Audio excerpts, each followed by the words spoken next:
I think it's between him and Justin Thomas.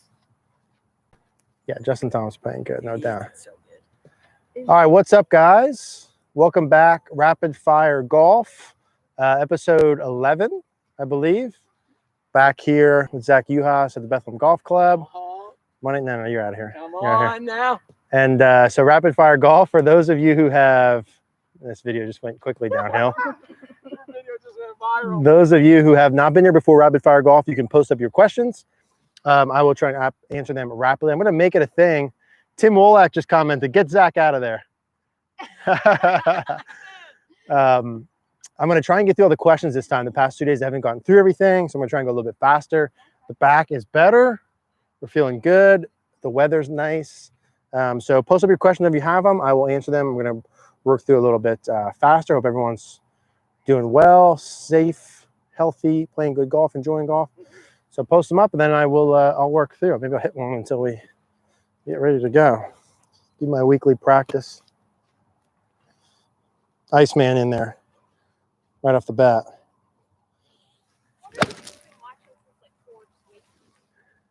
Iceman's been home for a week waiting for Rapid Fire Golf. I don't know if I can see that out to the right a little too far. The Iceman. I wonder if Iceman's been playing. That's better. It's like reverse rapid fire. Get some of that curve off. Yeah. Robin, Eric, how do I stop closing the face excessively in the takeaway? So there'd be a couple things you could do. One would be forearm rotation. So what would open or close the face? One's forearm rotation. So if I rotate my forearm, so think, let's say you take your setup, your thumbs this way. If I got my thumb back towards the camera, that would be a more neutral face.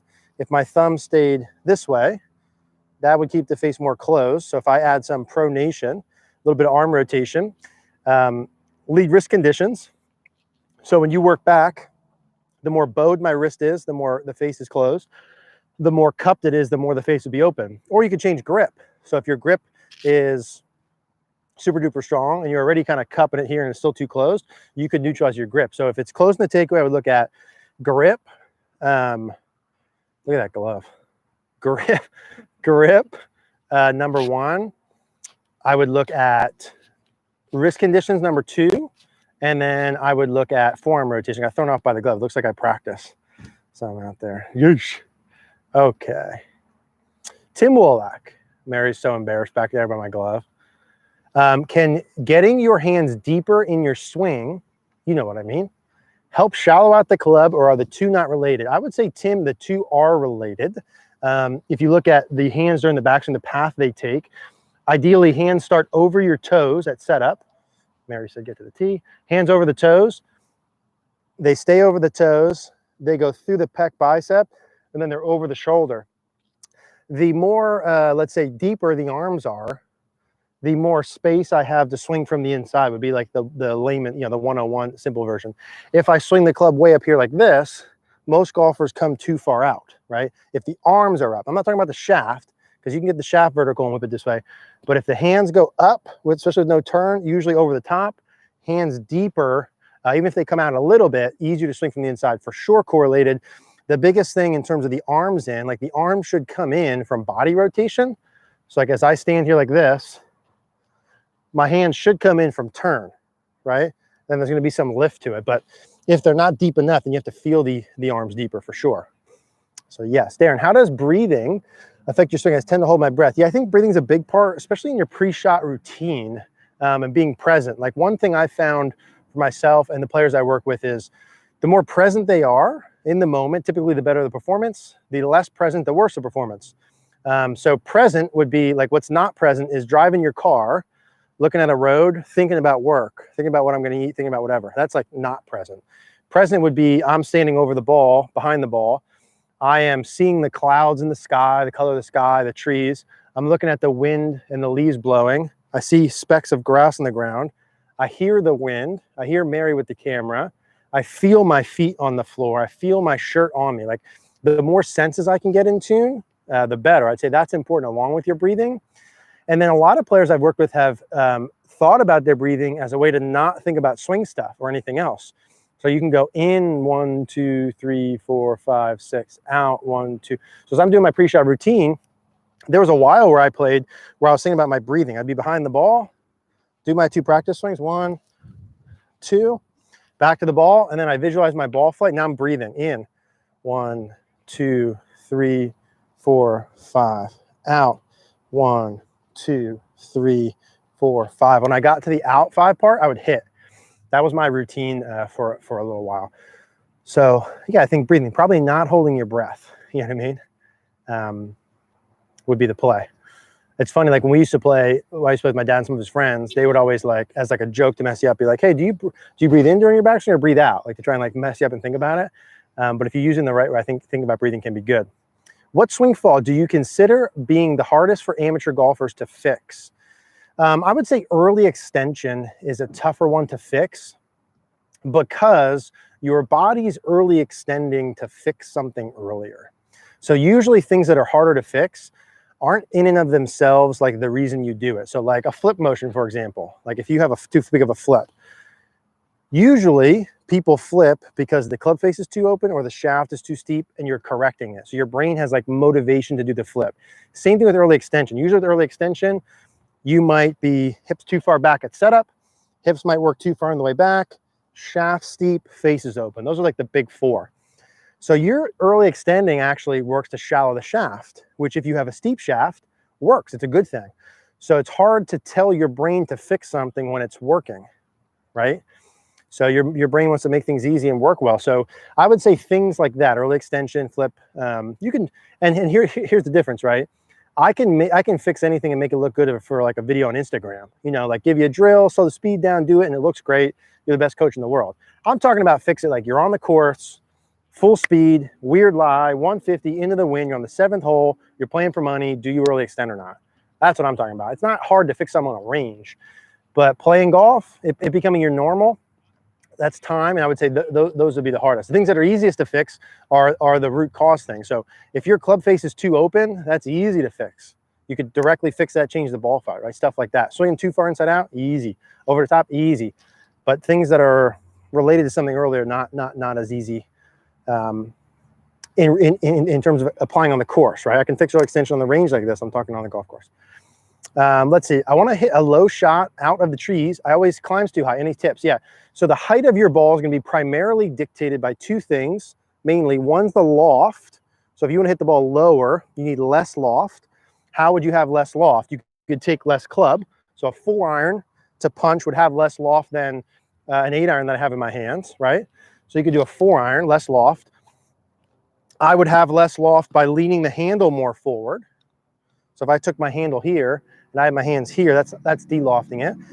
And I can move the ball back, which has my hands more forward. So less loft to hit it lower and more angle of attack. So the more down you hit on the ball, the lower it's going to launch, contrary to what I always thought growing up. And then the more level you hit, the higher it's going to launch. So if you want to hit the ball the lowest, you would hit the most down with the least loft, which means ball back, hands forward, weight forward. So if I was going like 4-iron punch under the trees type of shot, I would go like this. I'd grip down quite a bit because I don't need distance. So I'd grip down almost to the edge. Ball's back of middle. Feet are a little closer together. I'm probably 70% of my left foot, and I'm feeling like my hands are forward and they stay forward. So my left arm stays in front of the shaft the whole time. When I abbreviate my follow-through, it's going to look like this. The shaft will be lower and to the right of my hands, not this way for a high shot. And I'm hitting down on it. I mean, I feel like the club's going down, right? So if I were to do that, let's see if we can pull it up. So let's say 4-iron under the trees. I'll use the tree line as this. So ball's back, weight forward, hands forward, a little closer to it. Leaning left, hands forward, hit it lower. And that's, I got to tell you, that's pretty good. Back's better. That's like how you do, yeah, back's better. That's like how you do the stinger shot. But you see that follow through, right? Here's me in the follow through.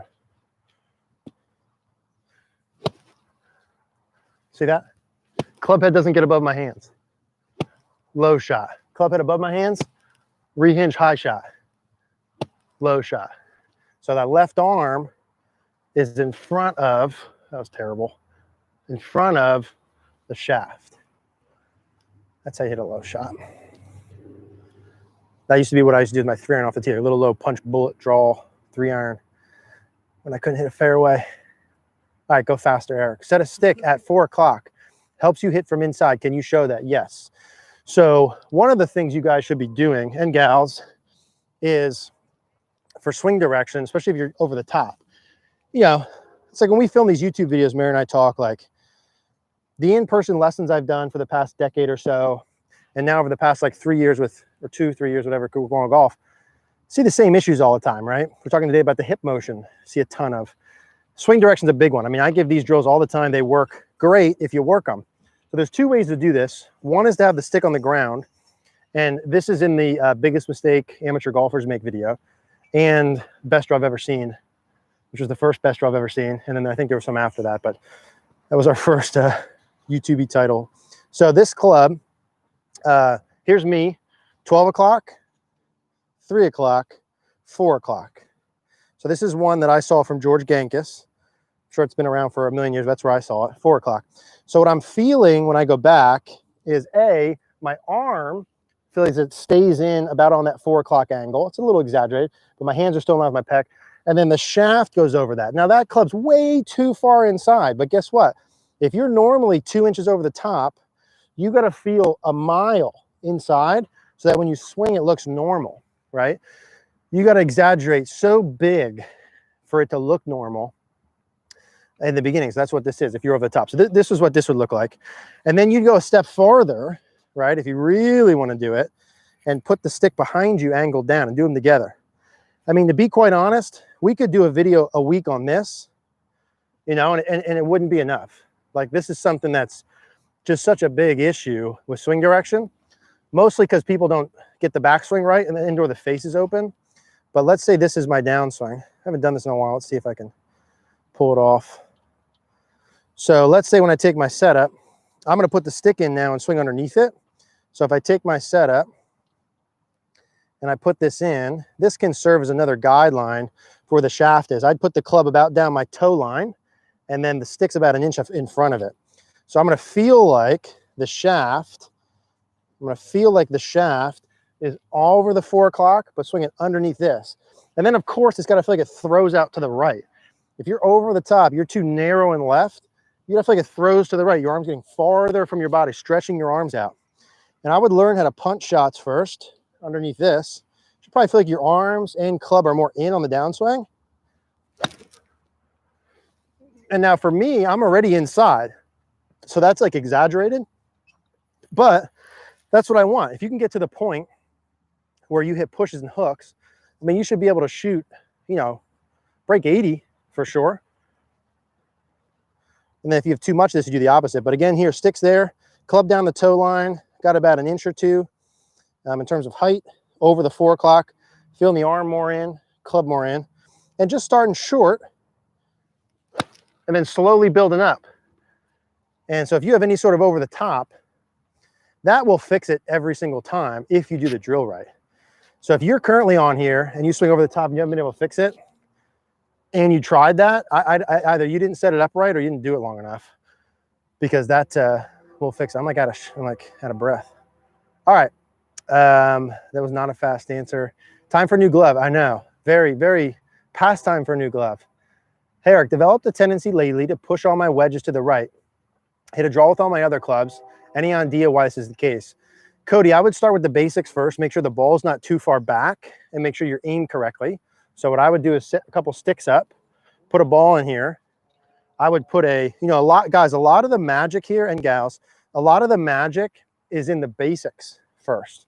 You know, like don't need to rebuild stuff. So if you put a stick down your target line, now you've got your start line. I'd put a stick to the left of it for my feet. Make sure I'm roughly parallel. Just make sure you're not like way this way. And then check your ball position. So if your ball position here should be, let's say, about 2 club heads inside your left heel. So kind of just forward of sternum. If that doesn't do it in and of itself, you can put a little stick in front, like we just did on Instagram. For those who don't follow me on Instagram, I don't know what my Instagram name is. Eric Cogorno. So you can do this too if you're hitting too many pushes. So you got the stick in front of you, and you got to swing underneath it. So your hands arms, club, body will feel like it's working more left through impact. So I would start with those. Check the fundamental pieces first, and then stick out in front. Best tip for dropping the club on the downswing. So yeah, I think dropping the club, like if you normally come too far out, you got to feel the opposites. If you normally come too far out to start down, you want to feel like you're dropping the club sort of back this way, like your lead left arm biceps pushing into your pec. That's an exaggeration drill like this. If you normally, your hands come down too far, too fast, you got to feel like during your downswing, they're pushing up as you open. So you get to about left arm parallel, your hands go up and in as you open, right? Those would be two places to start, but it depends what you mean by dropping the club. If you normally come too steep like this, you definitely want to feel like your arms and hands stay up and back as you sort of rotate into your chest, and or throw a station in. Throw a station in from there. I think feeling like the club's dropping is kind of a tough feel for most people to hit well with. Where's your chin pointed at impact? I saw chin, I thought he was gonna say double chin. It's like, Eric, you've developed a double chin. So where's your chin pointed at impact? I would say most people, their eye lines are pretty square. So my chin would be right underneath that. So at impact, if you look at most good golfers at impact, you'll see their eye line typically is fairly square. Some people are a little bit more this way. Most people not this way. So square or just slightly to the right. So my chin would be right underneath that. Pretty square eye line. John, Eric, any thoughts for someone whose hips, oops, sorry, John. Any thoughts for someone whose hips slide way forward on the downswing and seem to stuck behind? I can't seem to stop sliding forward. Whatever drills you try. So, yes, chair. So I'll use my golf bag. And John, this is one where like you can stop your slide. You got to find the right drill. You got to go slow enough. You got to do it for long enough. You need video. You need to exaggerate more. If you search my name and hips, one of the videos we have, I think it's how the hips work. You'll see a thumbnail.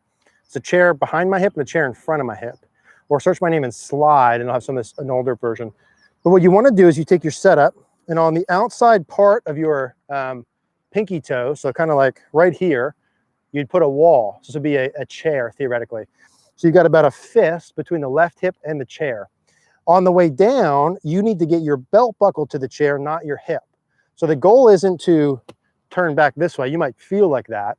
Your goal is to get your belt buckle to the chair. You may feel various things with what your left leg does, what other parts of your body do. That drill, John, will work. You may need to do it for the next 6 months. You may need to hit 30 to 50 balls 3 to 5 times a week. You may need to start way shorter and slower than you think. You may need to see, is there a reason I slide? Like a lot of people get the shaft too steep and then they slide to shallow it. Some people get the face too closed and then they tilt back to try and get up in the air. So you got to see why you slide. Don't have enough of the turn components, but I would start with that. And then you're feeling like your upper body is definitely getting down and forward, right? If you slide too much, feeling your left shoulder, left hip working down and forward, belt buckle into that chair, and start with pitching wedge, hit them 50 yards. You know, start short and build up slower. Richard, Eric, great tip on head position last time. Thank you. Is there a feeling to look for in weight transfer in transition to help stop hip extension? Great tip on head position last time. Is there a feeling to look for in weight transfer in transition to stop hip extension? So when you say hip extension, Richard, I'm assuming you mean like this way, kicking forward extension in this fashion towards the ball. If that's not what you mean, let me know. And basically it would be the opposites. So yeah, you would feel the lead hip working down and back. So from here like this, you'd feel the left leg increase bend and the lead hip would work down and back. Lead hip would work down and back. So if you put a, let's say you put a stick in, your belt loops like this, you want to see from the top of the swing, at the top, the left side of the hips are lower. You want to feel like it stays lower and works to the left. Stays lower and works to the left. We've got some videos on that if you search my name and how the hips work in the golf swing and things like that. But I would start with that one if that's what you mean by the extension. Ray, what's up, man? Hope your back is better. Thank you. It is much better. Please explain eye dominance, how it impacts putting alignment.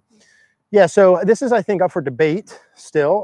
But in terms of what dominant, which eye you're dominant with, your left eye or right eye, especially standing on the side of the ball. So like one thing for people who are right eye dominant, like if I stand square in the holes over here, I'm right eye dominant, right? So if I take this out, I can't see the hole. Like it's not even there to me.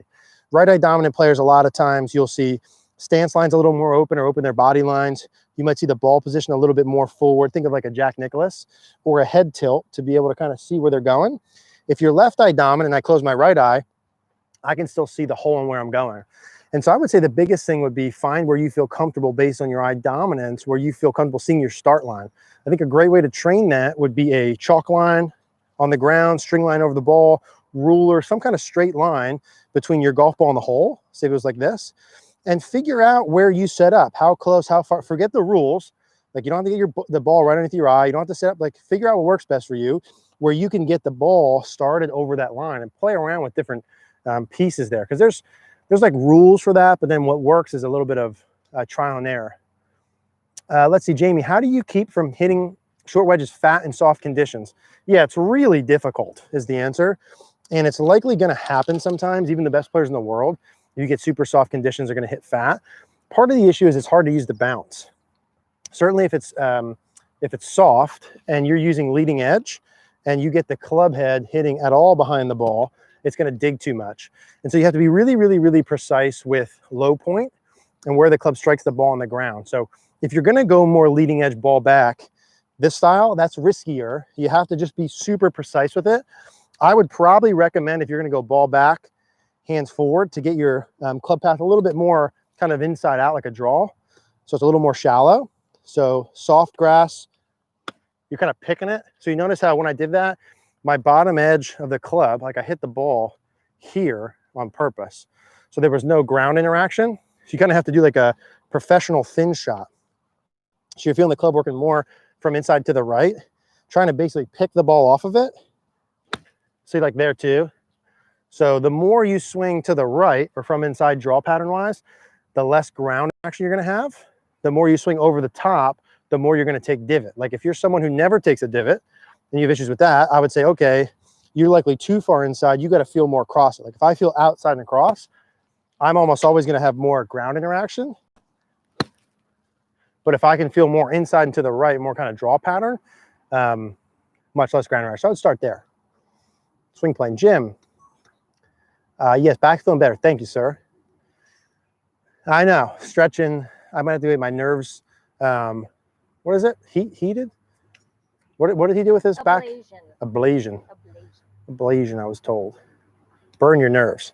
Let's see. Any feel/swing thoughts for after hitting a shank on the course? Yeah, on the course is tough. I mean, some of the like quick fix things that I would look for would be the path of the arms, hands, and club past impact. So if I was shanking it, what I would do, again, it depends on like why you're shanking it, but I would feel your hands working really left past impact, the butt of the club working really left, the shaft, the club head. On the range, you know, it's good to put some kind of object in outside the ball, even just to train, right? So that you miss this when you come down and through.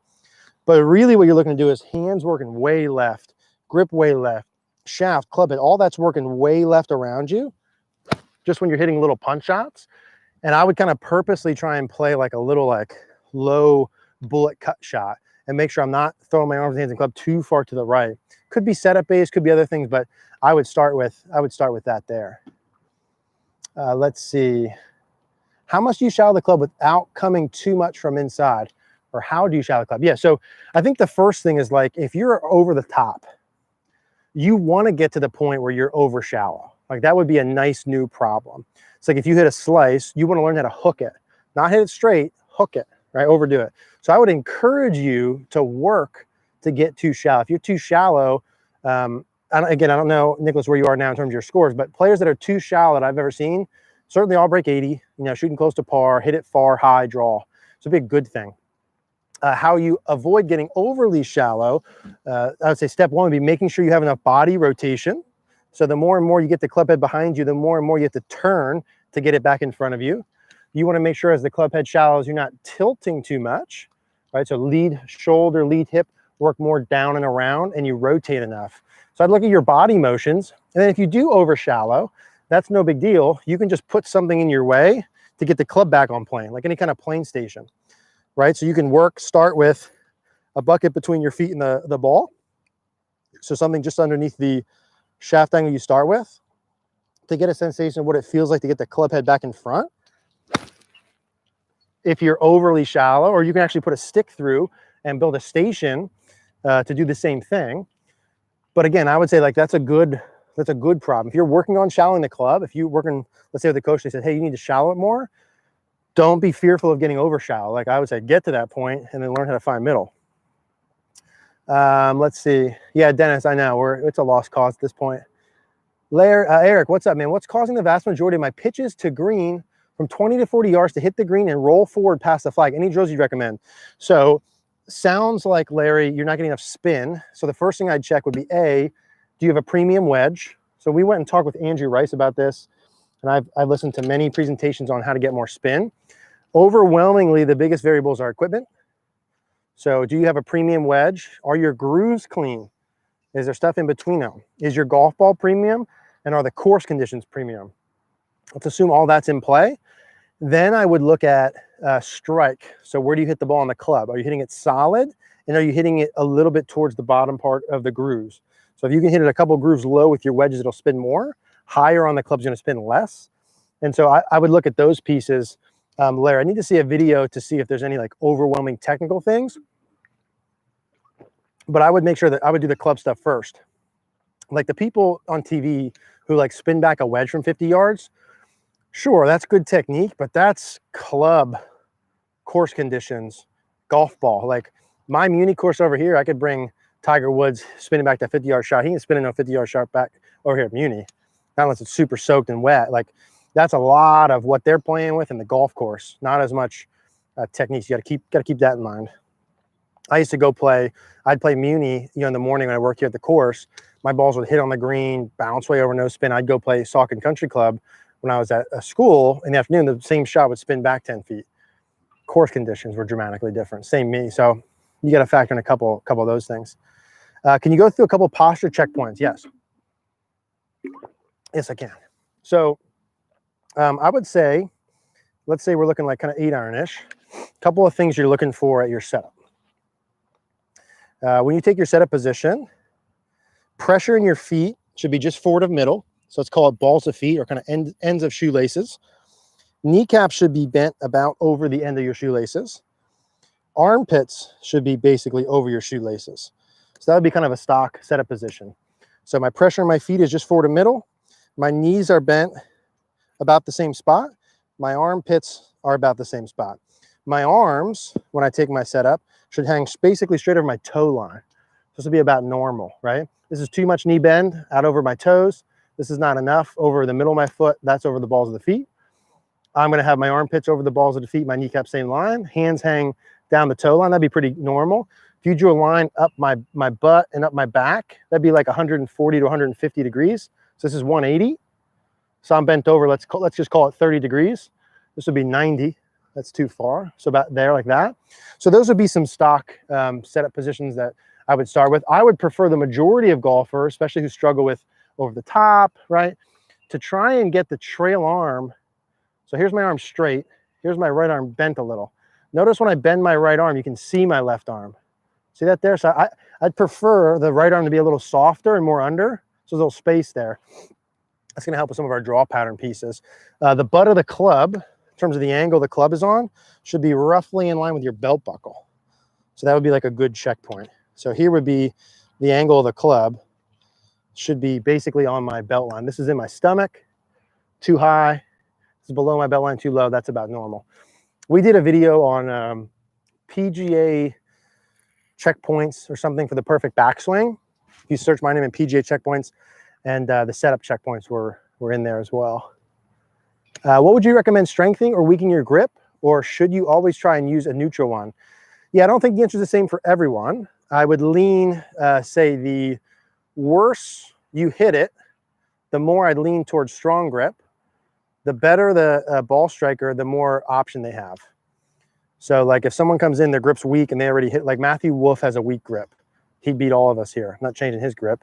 If you slice it, right, and have a hard time hitting the ball solid, and you have a weak grip, I'm probably changing that. So I'd say neutral is good for most people to start. So it'd be like V's at your trail collarbone or shoulder. That'd be a good starting point for most. Hands inside left thigh, right? Getting the club in the arm, you know, more or less in a straight line at setup. Not back here as much. That'd be a pretty good starting point like that. I would lean more towards strong, but not for every single person in the world. John Hutzler after this. I don't know if John's doing, I think he was last week, but I think maybe every other week. I think John in our CogornoGolf.com Facebook group, he's our resident club fitter. I don't think he's going live after this. He might. I don't know, though. I don't think so. You seem to have a lot of Gankus swing keys. Do you agree? Absolutely. Love George. Guys, I think super smart. Very good at creating drills, unique drills to get people swinging good. Yeah, definitely learn stuff from George. I mean, I learned stuff from a lot of people. A lot of the drills that I use have come from other people. I might change things a little bit, but it's just what works. You know, it's the things that most of us need. It's like setup pieces, getting enough turn and depth during the backswing, keeping enough depth, shallowing the club enough, you know, rotation. It's a lot of the same stuff. Let's see. I would say there's some pieces he does that I don't like do as much. It also depends on your clientele. You know, like when you have a lot of players who are really like elite level players, lots of speed. You know, if I was coaching more college, mini tour pro guys, it'd be a little different than I spend more of my time now coaching, you know, the average golfer. So it's kind of, I'd say a little different. James, hey Eric, club is shallow, but swing is 5 degrees in and out. How can I shallow it without coming too far inside? James, I would do a stick in front to start with. So I would keep your club shallow, but learn how to get your exit better. You also, of course, need to check the fundamentals. Make sure that you're not aiming too far to the right. Make sure the ball position is not too far back. Right? You always have to check those pieces. But I would start with something like this. If you search, we've got a video on this on, I believe it's how to fix your hook. It's like an older video. And then a newer one, but I forget which one it's in. Maybe a follow-through video. I think one of the follow-through videos, this drill is in there.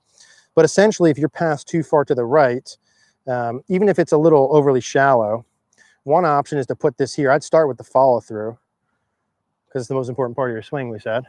And you would have a sensation. So if I put the club down my toe line, that's about an inch or two above that. And what you need to have sensations of is your arms, hand, club as your body turns, working more around you. So you're getting the club exiting more down your heel line and getting the toe of the club, the angle of the leading edge about the same as your spine. So look about like this. So when you work through, I would start with this here and start with little half ones, get a sensation of what that feels like to work through it. And that should neutralize your path if you're already too shallow. I would also look at body rotation. So if your club's shallow and you don't turn enough, your path will be too much to the right. So, you know, the old faithful, which we're going to do as like one of our only rotation drills moving forward because it's one of the good ones, like the stick behind would be the stick through the belt loops. So if I take my setup and I have another club on the ground at about, and this is a George Gankus one for whoever said that before. And I have a club to the left of me about 45 degrees. So 12 o'clock, 9 o'clock, 6 o'clock, that's at about 5 o'clock. And for me, the sensation is get my stick through my belt loops, turned over that stick, 45 left, by the time my club gets to impact. So the more I shallow the club, the more I have to turn to get the club back in front to steepen it. So you can do this drill, get your left hip over the stick in front, have a little bit of a pull. By the time you get to impact, that'd be a good one. Let's see. All good? Mm-hmm. Keep hitting snap hooks with driver. So keep hitting snap hooks with driver. Any tips? Yeah. Probably do the same drill I just did. Spray your club face and see where your ball's hitting the face. It could be you're hitting off the toe, off the heel, and it's gear affecting snap hooking. Make sure the ball's forward enough in your stance and make sure your club path's not too far from inside out. And then you have club face, right? Do you have a ridiculously strong grip? Is your wrist I have to see to say why, but I would start with a drill like that. Spray my club face, make sure my arms, hands, club are exiting wildly left, to the point where you hit some like fade patterns. The more you swing left and turn your body past impact, the less the ball should hook left. And then the opposite would be true. So I would start with those. If you don't fix it, check out CogornoGolf.com. You can send me in your swings and then I can actually see. But I would start with those. Up on my right toe early in the downswing. So there's a couple things you can do. again, with all these things, you got to see, like, is there something earlier that's causing me to do that? So, you know, up on the right toe, when you come down, makes your pelvis go forward, makes your chest get farther from the ball, and makes you shallow the club. So a lot of that for most people is a shallower, meaning the shaft was steep, and then your brain kind of figured that out as a shallow the club. In terms of purely fixing it, if you search my name in footwork, there's a couple drills you can do to start with. And that's with all drills. Like, if you do this drill I'm about to show you and you use it twice and go play shitty, doesn't mean the drill didn't work, right? Like, whatever drill you would use from here, I would say 6 to 12 months. Like, assume you're going to do it for 6 to 12 months. And then start judging it. You know, then like, all right, maybe something different, but definitely not a practice session or two. Okay, so one of the things you can do as part of your warm-up, this is an oldie, right? Would be the club underneath the trail foot. So if you come up too early, the club would fall. Your sensation with this would be trying to keep it in until past impact and trying to bank the foot a little bit. That would be option one. Option two would be a bucket in your foot. This is another one you can do. So if your foot comes up too early, I can feel from here, I could put a range bucket in my foot, not in my foot in the bucket, and I give myself just a smidge of room between my shin and the bucket. If I come up on my toes, my shin hits it. Doesn't feel good. So what you want to feel from here is you're, again, banking the foot, keeping your shin inside of there, feeling your right leg lengthening a little bit, just some little half ones. Feeling the foot bank.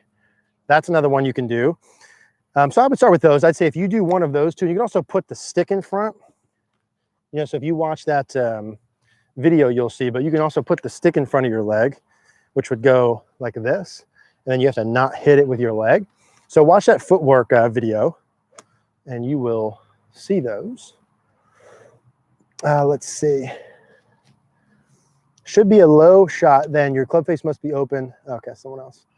Will you do any more group workshops? I don't know at this point in time. We shall see. Not as of right now.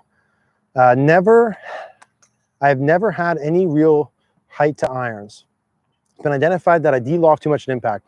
Without viewing my swing, what are your general causes of de-lofting?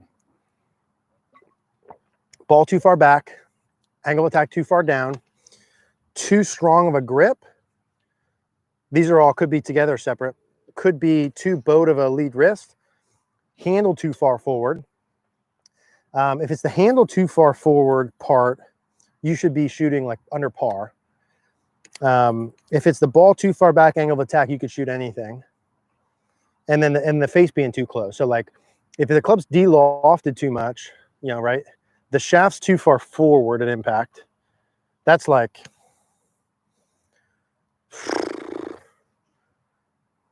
once every other year. I see that. And they shoot really good scores. If you're hitting the ball too far back, you're hitting too far down on it, that could very likely be. So I would check your angle of attack, make sure you're swinging from inside enough, make sure the ball position's forward enough. Like, it's hard to have too little loft if you get the club working from inside enough, right? Like picking the ball off the turf. Now, if you pick the ball off the turf and you have very low loft, you should be bombing the ball unless your speed's not high enough. So I don't know if that answers that, but that's without viewing my swing, what are the general causes? So, no, that did answer it. Okay, low runner. Eric, the video the other day with Steve. I look at other pros' arms at address, and they are more at the side. I'm okay with elbows pointing at hip sockets and arms closer.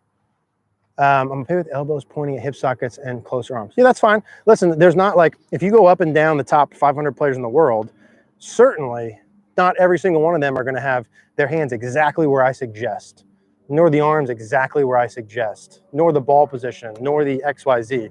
So it's not like, you know, we do these videos, it's not like, listen, 2 + 2 = 4, that's it, no other options. It would be the suggested starting point for a normal golfer for the highest likelihood of success. And so with that in mind, I would say hands inside left thigh, club and arm reasonably in a straight line with a neutral grip, with the ball position kind of off your lead ear, ankles about shoulder width, feet slightly flared. That typically would present the best odds for success and would be the starting point. If someone came into me and their handle was a little back of where I wanted and they were hitting all the shots good, I certainly wouldn't change it.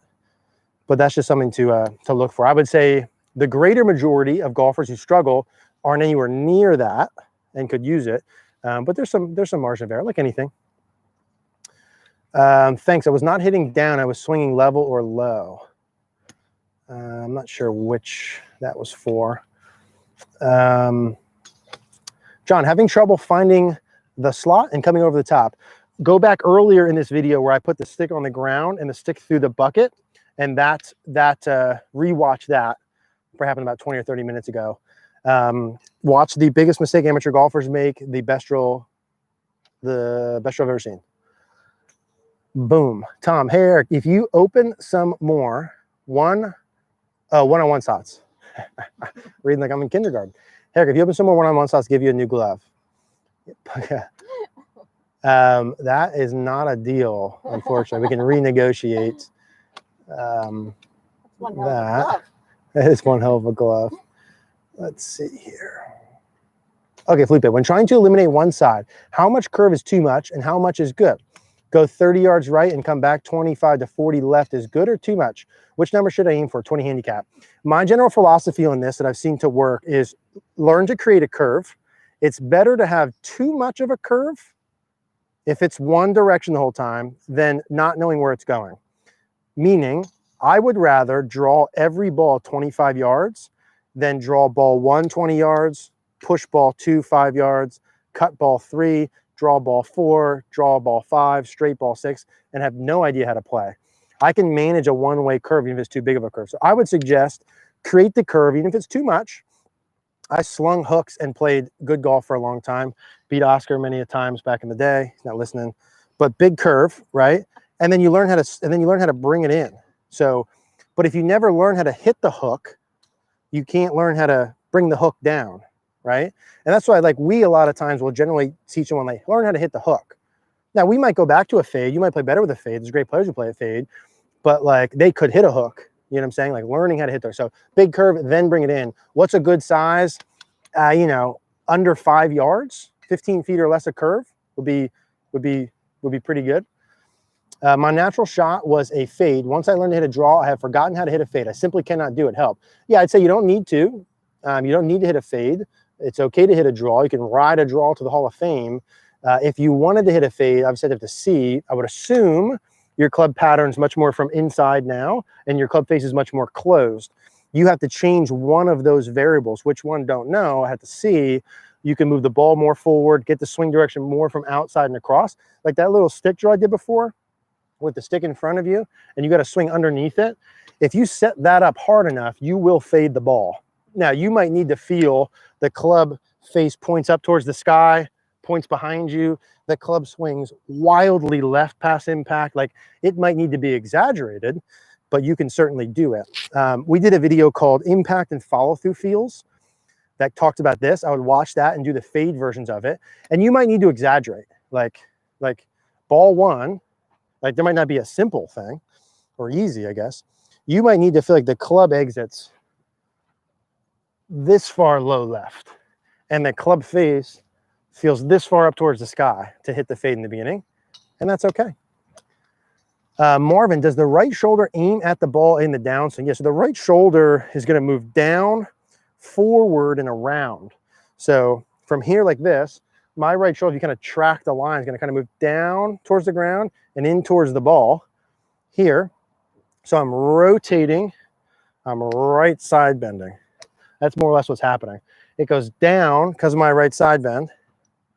Because of my right side bend, it goes down. It goes forward from my turn. And so if I kind of put one of these deals on it, right, I'm here. It goes down and forward into my follow through. Yeah, if you watch, search my name in right shoulder. Done some videos on that. That should help. Kicking my hands in front of the ball. Every time I'm always releasing it too early. I find if I set the ball at the back of my stance, I'm able to get the ball compression. Yeah, Nelly, the first thing I would look for would be club face. Make sure your club face is square to close enough. The more tilted down your club face is during the backswing and downswing, the more the handle is going to be forward. And I would start to work in shots with the follow through video we just did. Set your setup, get the club face tilted down and hit the follow through. So like if I was restarting, I forgot how to golf and I wanted to learn how to get the handle forward and get compression. That's how I would start myself. I had like a kid and I was like, hey, you got to learn how to compress the ball. We're only doing one drill and one drill only. I would say get your setup, left arm and club in one line, ball is in neutral. Take your takeaway to about right here. The face is tilted down at least as much as my back line, like this. And from here, I would get to the spot that Steve was saying in the follow through, which is arms extended, clubs in one line. Now notice when I do this, it's a big point people miss. Look at when I get done, the club is to the right of me. The club is to the right of me. So the club is to the right of me. So see if I have my shaft lean, left arm in front of the club, and I keep that all the way through. See how I look here? See how I look here? Club's to the right of me, not to the left of me. Club is to the right of me. There's my shaft lean. So when I hit balls, I would go set up, make sure my setup's good, tilt the face down, and go right from here and learn how to punch shots and keep the club. See how far to the right the club is? See that? What that does is my right wrist is bent. Now that's a gross exaggeration if you flip too early, right? That's a gross exaggeration, but that's what you should start with. Setup's good. Tilt the face down. Club head stays way to the right of my hands. I make sure I'm punching the ground when I'm doing that. Tilt the face down.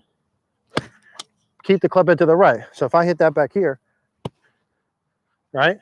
That's what you would do to get the handle for it. That works every time if you do it. The thing is, for me, that feels normal. For you, that feels so exaggerated. Either I'd have to be there, coach had to be there, or you have to use video. Like that's where a lot of us lose the like, here's a great drill, and then you do it and it doesn't work. It's because you have to exaggerate so much more than you think most of the time in the beginning to actually be able to get it. That's the divider, the link. www.cogornogolf.com. COGORNO-golf.com. Can you share some tips on hitting 3-wood from the fairway? Mine seems to always cut right. I can, Sandra. We did, I guess our masterclass videos came off of YouTube. We did some videos on fairway woods and hybrids. We did a masterclass that's available. It's probably 60 or 70 bucks. In our Podia page, if you want to check that out, full masterclass, I would go check that out first. The ball cutting to the right is a face and path thing. So when you're hitting the ball in the middle of the face, you have to learn how to close your club face more. Would be kind of the starting point. That could be a variety of reasons, Sandra. I would make sure your grip's strong enough, make sure your wrist conditions are flat enough, and that you have some amount of arm rotation. Probably learn how to hook it left a little bit to find center. And there just could be a lot of things, Sandra. That could be, your grip's slightly weak, left wrist is slightly cupped because you overhinge a little. Your feet are a little open at address. The ball's a little too far for it. I mean, there could be a lot of little micro things that could cause that. But I think if you would get with a good coach, that's not something that you can't change for sure. Or watch some of our videos that are about the draw. The draw, only drill, shallow downswing, close the club face, fix your slice. Those should help. John, Eric, please explain the holes in your glove. So this is like, definitely not grinding. This is, I don't know if I got this glove maybe a bad promo for Strixon. To be fair, I probably had this for two weeks. I have not been, but usually play once a week, and we hit balls twice a week when we film. So this is where I got to. So I don't know what that is. I usually go through gloves pretty quick. It's talent or what? Glad your back is better, thank you. Bit of info, please. When should your left leg straighten before, during, and after impact? I'm going to do you a huge favor and suggest you go watch Search My Name and Left Leg. We did 15 minutes on this very topic, very in depth. Left leg, there's 2 videos on it. It's probably a half hour actually. So watch that one. It'll be better than my 30-second explanation, I promise you. So I have double jointed wrist and it catches/locks when trying to get to good supination and flexion for release. Is going to a much stronger grip a bad idea to compensate for it? So I have no expertise in terms of double joint or how that works or not, but given what you said, if you wanted to fix that, I would say, yes, you could strengthen your grip and then you don't have to use flex as much.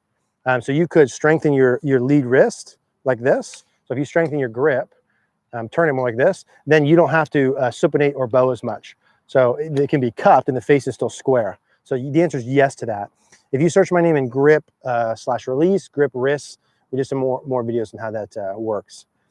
John, best grip for people that don't like the feel of interlocking index pinky finger. I would just do an overlap. So instead of interlocking the two like so, just put that right hand pinky over the left hand thumb like this. You can go baseball too if you'd like, or just do an overlap there. Any drills for shortening the backswing, especially with driver? Yes. The best way to do it would be to put an alignment rod underneath your trail arm like this. Use various ways to do it. Let's just say you have half and half. And so when I take my setup, it's sticking out in front. When I make a backswing, when the stick hits my arm, which has happened at about left arm parallel, that's my sign to stop my swing. Now, in reality, when you do it, you're going to have momentum. So your arms and hands are going to go a little bit higher, but I would go like this, start with half shots and go arm parallel, hit, arm parallel, hit, and then work that into a full swing motion. This is the easiest way to do it. The second way I would do it, and it depends on why it's too long. If you're too long because you hinge too much, you should do the hanger drill from our hinge video where you keep the hook above your arm the whole time. So like, watch this. Here's a swing length with like less hinge. Now here's a swing length with a lot of hinge, right? So hinge alone can drastically change it.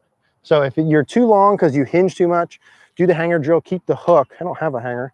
Keep the hook above your arm, or do the stick in the arms if your arms travel too far. And then this is a caveat in that, like, I'm assuming you don't have any kind of like body motion issues, but those would be too long. We did a video called "Why Your Swing's Too Long, How to Fix It." I think the stick drill is in a video that's like the 2 best connection drills. It's that and a smart ball. Let's see. As a left side extend / post, is it a vertical extension or a feeling of pushing away from the target, aka Alaska? Yeah, it could be both. I think any feel question inherently isn't going to be black and white, meaning it's not going to be the same for everyone or one versus the other. Sometimes it's 1 for person A, sometimes it's 2 for person B, sometimes it's a blend of both or varying degrees of both. So answering a field question is difficult. You might feel multiple things. There is no one answer. I think we have to watch, you know, some of the times we want there to be like, hey, what do I feel when I do this? Well, 10 people feel 10 different things. Well, the goal is, what should it look like? When I record myself, what's the checkpoint? Where should my leg be? Okay, then how do I start to feel around that? So, yeah, it's going to feel multiple things. I mean, how much your left side posts and extends up like this depends, right? Golfer 1 slides too much and then goes too vertical. Golfer 2 stays back on their back foot and rotates. Certainly, both of those golfers will not need to feel the same thing to find middle. So that's, I guess, my unfortunate answer to that is you have to video it, look for checkpoints, and then find middle. Hip slide versus lateral, forward lateral. What's the difference? The same thing. I seem to move pelvis forward and spin off lead leg. I don't feel the ground. My misses are hooks. Club face closure seems fast. Any tips? So lateral and slide are the same thing. Center of pelvis, belt buckle, hips, whatever, moving forward. The question is, how much should they move forward? The answer is, if you put a wall up outside, let's say your ankle joint is a straight line up over your ankle, and then I move this just to the outside part of my foot. So here's a line, here's a fist just left of my hip. So 1 fist in front of my hip, there's a wall. Your left hip should not hit that. Your belt buckle should hit it. Your left hip should not hit that. Your belt buckle should hit it. So during the downswing, you are shifting, turning, and extending. If you search my name in hips, we've done a bunch of videos on this. You can kind of get the chair drill. You know, the simplified version. We did a video today on the hip motion. If this is like the middle of my feet, right? So the sticks in the, let's say this is my belt buckle, is right over the middle of my feet. My belt buckle is going to more or less stay on the stick on the way back. It moves forward of it a few inches by left arm parallel. All of my hips are in front of it by impact. All of my hips are in front of it past impact. So that's a 30-minute or 30-second version of a 12-minute video we just filmed. Let's see. Why does grip changes cause a shank? Yeah, grip changes stink. Changing grip is the hardest thing to do because it's your only connection to your club, and your hands have a lot of feel on them, right? So grip's tough to change. I think I changed my grip probably 3 times. Each time I had to grip it. So I'd like grip it correctly, loosen it up, re-grip it correctly, loosen it, re-grip it, loosen it, re-grip it. Like 5 minutes. It's back when like watch TV and you watch the commercials, you can like fast forward. So I'd like do it during commercial, 5 to 10 minutes every day. It probably took 1 month to feel semi-normal, 1 to 2 months on the course where it was like less of a thought. There's no easy solution to that from my experience.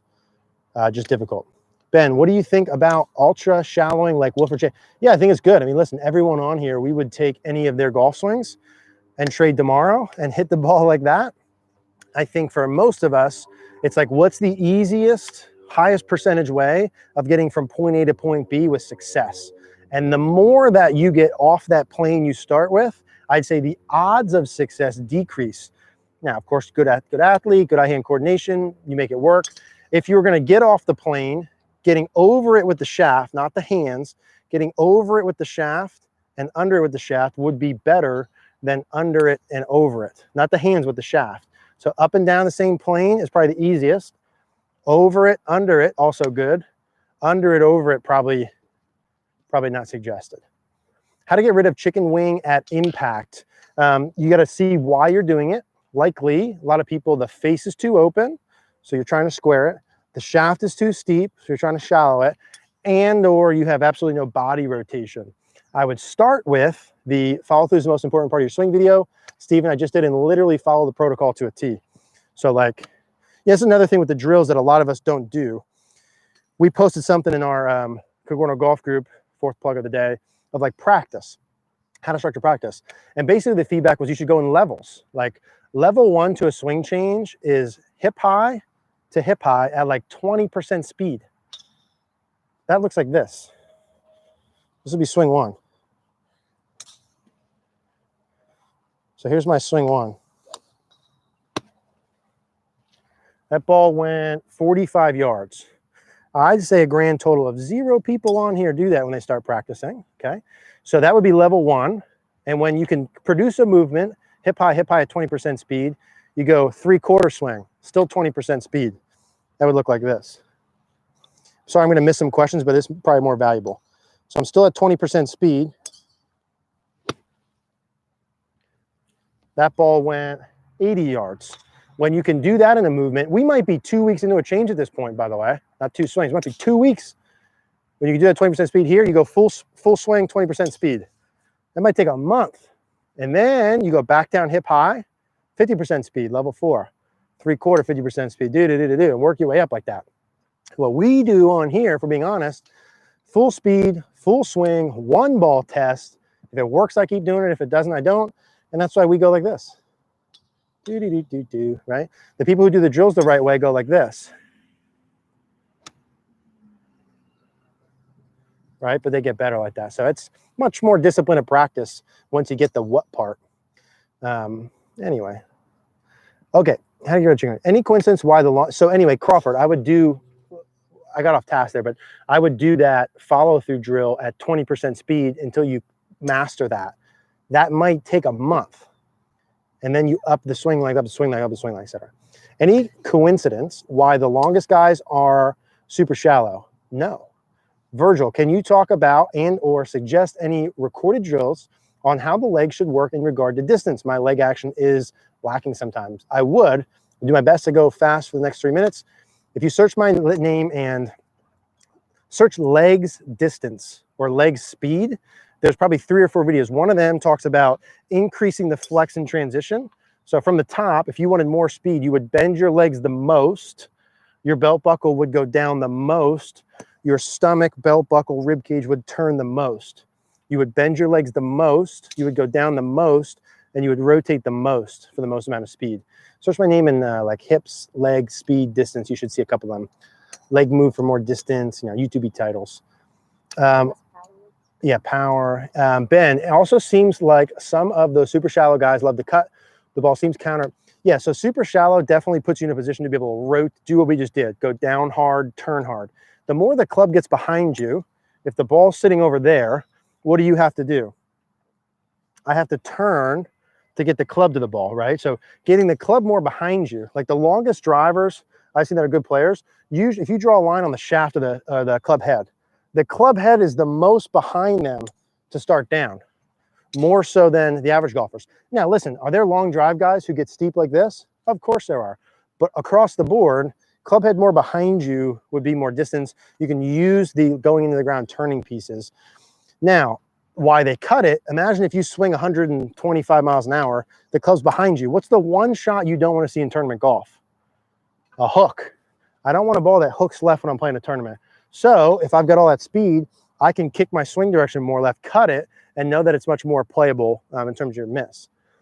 So that's usually why you see some of that. Recently transitioned to a flat left wrist from a hinged wrist.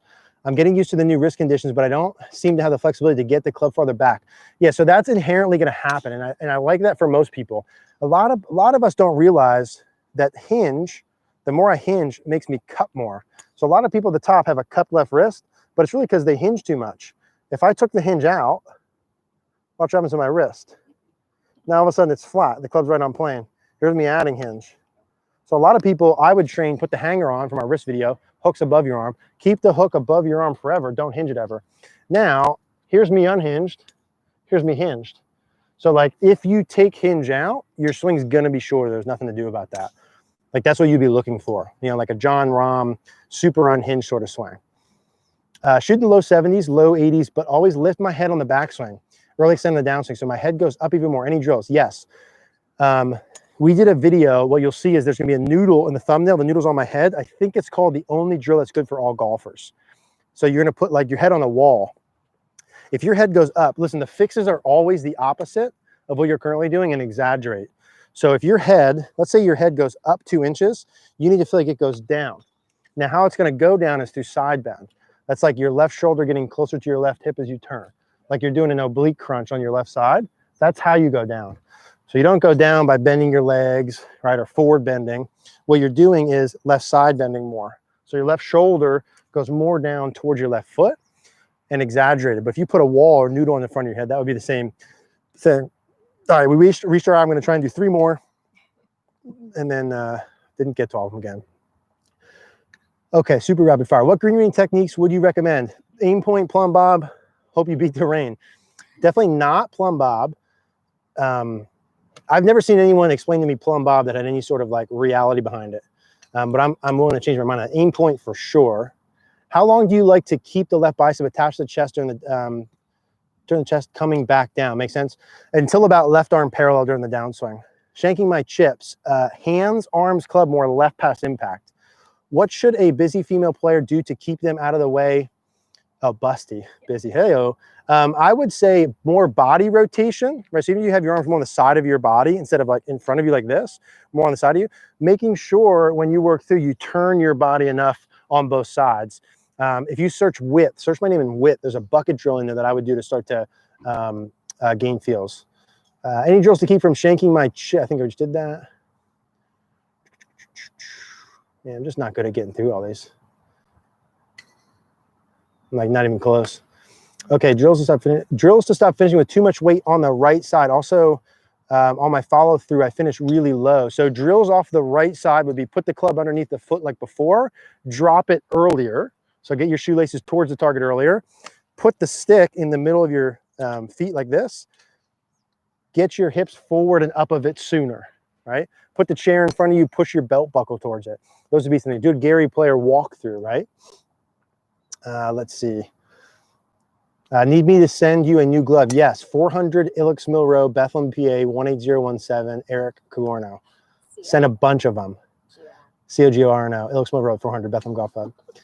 Grip club before or after shaft lean during setup. So I think a normal routine, make sure I'm saying this right, would be normal setup. I like to have the grip on first, set the club in the right foot, set the second club, and then you're waggling, right? Waggling. So it's grip, club in right foot, left foot, reset. That would be like a normal. All right, one more.